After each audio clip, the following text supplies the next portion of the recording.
Hello. I would like to tell you some stories today. These stories are about vehicle accidents I have investigated during my 37 years of law enforcement. Since this is a police story, I need to get changed. There.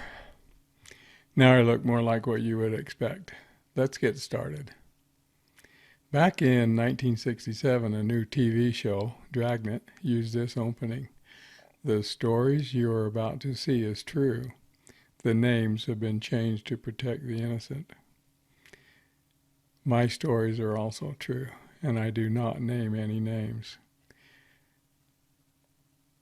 Of all the jobs I've had, I got the most challenge and satisfaction from accident investigation.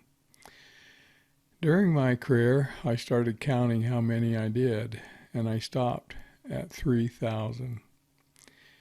I'll pick a few that were interesting and make a couple of stories today.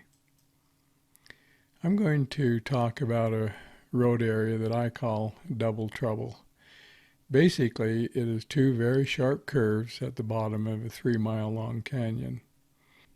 Back in the 70s, there was only one or two signs warning the drivers coming down about the curves, and no runaway ramps to avoid the first ones. The canyon is deceptive. It's twisty near the top and then becomes less steep and straighter, just before going down into a 7-degree slope in the first curve. The first or second curve killed several drivers every year.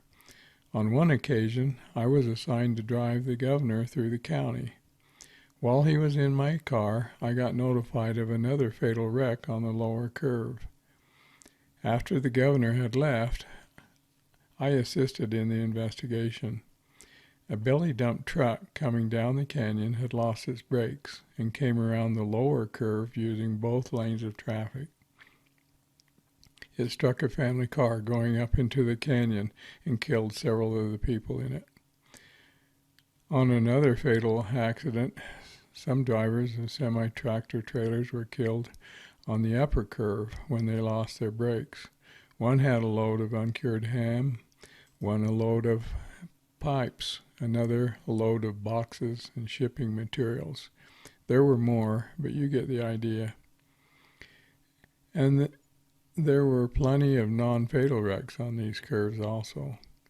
One I recall was a concrete mixer truck that tipped over onto its side, trying to go around the lower curve too fast. The barrel broke loose and the concrete hardened up inside it. I'm pretty sure the driver lost his job for that one.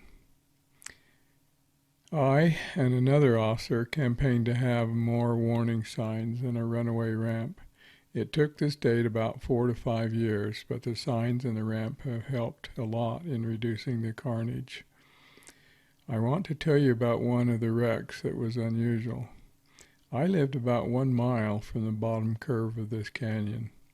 One night, I was called about a wreck at the lower curve while I was home off duty. I quickly got dressed and drove to it. I found a tanker truck with a full load of diesel had rolled onto its side trying to drive the lower curve after it lost its brakes. The tanker had stopped with the cab downhill from the tank and was lying on the driver's side.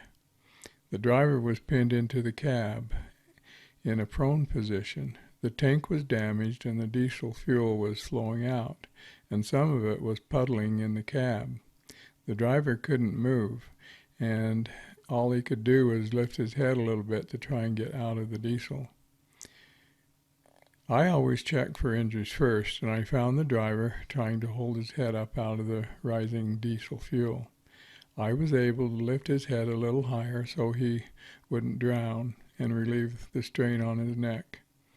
I had to hold him up until the wrecker was able to detach the cab from the tank and pull it so the diesel didn't flow through the cab. Other officers arrived and took care of the other needs. I was happy. I lived so close. It wasn't his time to die. Well, that's enough for this story. Thank you for your time.